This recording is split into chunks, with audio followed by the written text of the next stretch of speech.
the next one, okay, there's a lot of you can't turn on news or the internet or your computer without hearing about the big beautiful bill and the inflationary pressures and the increase to the debt base for the U.S. Economic system.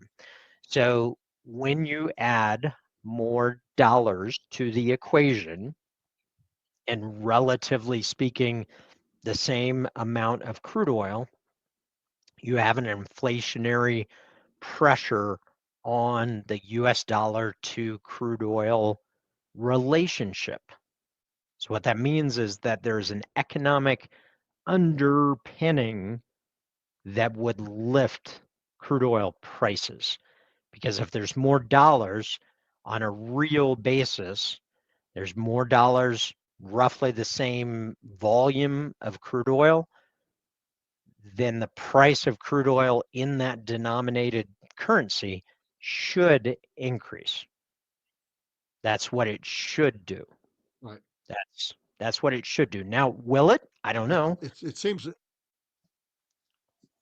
What's what seems backwards to most people is that as the U.S. dollar becomes less valuable in the world, the price of crude oil will go up based on the U.S. dollar. As right? long as the crude oil is priced in U.S. dollars, it will track that way. Now, there's been a few people who try to push other currencies for the crude oil. That's not been quite as successful as the Russians have tried that, and I believe the Chinese have tried it as well. Yeah. Well, and we're not going to dive into the economic currency to commodity world because we would be here for 5 hours. But that relationship is changing. The petrodollar is changing. How it changes, what it looks like in 5 years is going to be different than today. And we have a viewpoint of what that might be. But I can guarantee whatever is in your mind, it's going to look different. So Right. that's the key.